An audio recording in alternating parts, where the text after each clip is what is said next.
Welcome to the best gambling show on the internet. This is the home of the money pick. Make sure you hit the like button. Make sure you subscribe. We got the week 10 upsets. How about Atlanta putting money in our bag? Let's get to week 10. We got the Philadelphia Eagles at the Broncos. Eagles are +3, and I absolutely love the Eagles.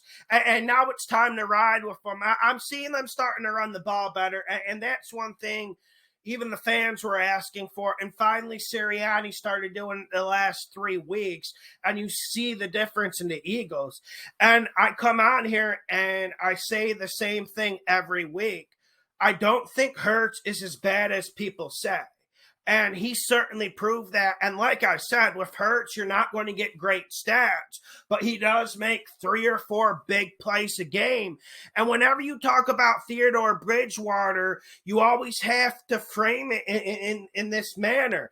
Sometimes Bridgewater is too careful. When you got dogs like Sutton, Judy, Patrick on the outside, you should be slinging it. You should be top 7, top 5 in pass yards. But that's not Teddy's game. And now they beat the Dallas Cowboys, and now the Broncos hype starts again. The Broncos are going, we know how that goes. And the Broncos have a lot of fans. They have a lot of bettors, but they had a lot of bettors against the Ravens. And Mile High's a really tough place to go. But I don't think this Denver offense is able to exploit the Eagles' defense. Now, the Eagles' defense isn't what it was during the Schwartz era like 3 years ago. I'm not saying that by any means. But for me to really exploit the Eagles, you have to throw it on them a lot, and you have to spread them out, and you have to really run and shoot it on them. I just don't think Teddy Bridgewater does it. Broncos are able to run the ball pretty good this game, but I also think the Eagles run the ball better. I think this game comes down to which team has more rush yards. I think the Eagles have it, and I think Hurts makes 3 or 4 big plays. Bridgewater plays too careful. Next game, we got the Baltimore Ravens, Thursday night football at the Miami Dolphins. Baltimore -7.5, and I didn't want to put this one on. You know, first of all, Thursday night, it's never a good look to bet. Yes, we do bet it. Yes, we do win money off of it. But it's always something we try to stay away from. And it opens you up to criticism. But I've been taking criticism for taking Miami the last 3 weeks against the spread, and I have no problem doing it. I think Miami could possibly win this game. And now, is Tua starting, is Brissett starting, doesn't make a damn bit of difference. At this point, I don't. I would prefer Jacoby Brissett to start, but at least Tua can give you things with the feet, and he can help in the run game a little bit more than Jacoby. But I would take Jacoby.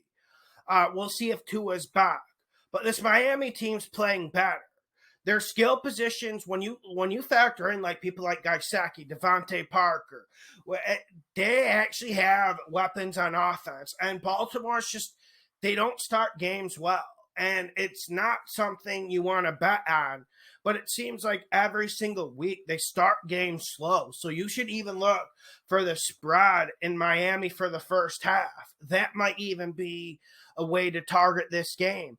But the main analysis for this game is I like this Dolphins defense against the Ravens offense. And this Ravens offense, we know they're good. We know they're explosive, but they're also inconsistent. They're also hot and cold. They do make a bit too many mistakes. And when this Ravens offense has 3 downs, it doesn't feel like they're as effective. The Ravens are best in desperation situations when it's 4-down territory. We saw what they did against the Vikings. We saw what they did against the Colts. That's when they're at their best. But I'm telling you, Miami's defense is playing good. And if Miami gets a lead in this game, I don't think the Ravens are going to be able to run through this Dolphins defense like they did the Vikings and the Colts. I am curious to see how this game plays out. Make sure you hit the like button. Make sure you subscribe. Make sure you go to my Patreon page, only $5. Smash this like button. Share the videos. Thank you, everyone. Next game, we got the Cleveland Browns. The Brownies at the New England Patriots. Hoodie. Cleveland plus 1.5.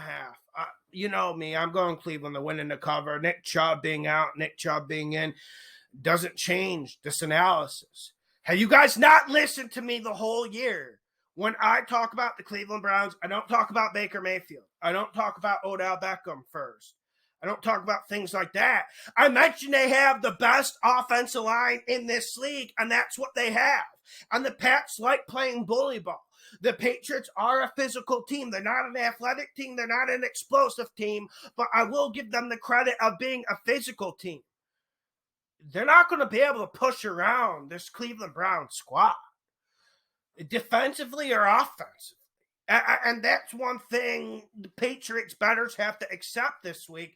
And that's why rolling with the Patriots is extremely dangerous this week. And plus, Nick Chubb, if he passes the COVID test Friday or Saturday, he's in the game.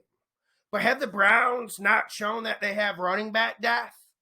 And at a certain point, when the offensive line's pushing people back 6-7 yards, it doesn't really matter who gets the ball. And listen, this Patriots front's good, and they got good run fits. But now that Baker Mayfield has a little bit of confidence, it changes things. Baker Mayfield's a hot, cold type guy. He's a mentally weak, frail type guy. I'm not throwing stones, but that's just kind of how Baker is, and he can get rattled easily. Look at that game last week. He's feeling good about himself, and the Browns got weapons for days. And I think the difference in this game is the Browns make bigger plays on the play action, and the Browns run the rock better. Basic fundamentals. What day is it? It's going to be November. Mid-November, man, this game starts changing. Now, I know it is Foxborough. Browns should really be plus 2.5, plus 3, given that it's Foxborough, given all the skullduggery that goes on there. But even with that said, I like the Browns. Next game, we got the Jacksonville Jags at the Indianapolis Colts. Jags are plus 10.5. They've been in this list 2 times. They've rewarded us. I guess we're going to just keep slanging it. This is straight Western gunsling right here. There is a lot of science. But if you look at how that Jags team played against Seattle, you would understand that they killed themselves. It wasn't even a football game. The Jags just had too many penalties to even compete. Then you see how they play against the Bills, and then you see what the Jags did against the Dolphins. This defense can play. This defense has some ballers, and Urban Meyer is growing a little bit as an NFL head coach. And the Colts are no crown jewel themselves. Yes, the Colts are getting better. Yes, they've been getting a lot better the last 3 or 4 weeks. But I'm not so sure the Colts make any big plays that really knock the Jags out of this game. I think the Jags are in this the whole way. And if Laviska Shenault or Marvin Jones can catch a pass, this Jaguars team would actually be in a good position. Lawrence is delivering the rock, and these guys can't catch it. I don't know what's going on in Jacksonville, but I just want to see a dog on the outside who wants to help and wants to assist Lawrence. This game's going to be close. This game's not going to be easy for the Colts. I could see the Jags pulling this off in the 4th quarter. The only prediction I will give to you with sincerity and clarity is I believe this is a 1-possession game in the 4th quarter. And what you make of that is what you make of that. I'm telling you, Urban is coaching better. He really did a good job against that Bills.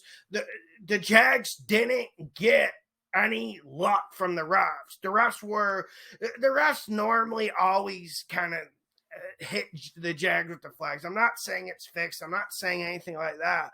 But the Jags always seem to get the raw end of the stick. We'll see what the Jags do at Indy. Indy's got to win this, and Indy's getting better, but I'm not so sure about them. Next game and last game of the weekend, we got Detroit at the Pittsburgh Steelers. Detroit plus 9. Listen, this has all the fundamentals for an upset, but I'm telling you guys to stay the hell away from Detroit. Detroit is honestly a national embarrassment with this football team. It's worse than it was with Matt Patricia, but I don't like seeing Dan Campbell take all of this blame because Matt Patricia was the one who set up this horrific roster. Do not fall for this trap. I was telling you all week, Bears plus 6.5 against the Steelers.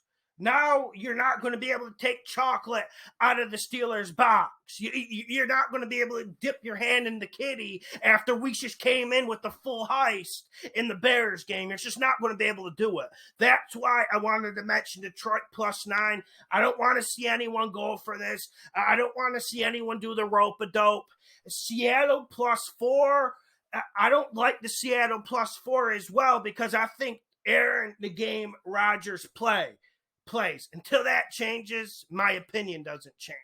Hit the like button, share the videos. This is the best gambling show on the internet, the home of the money pick.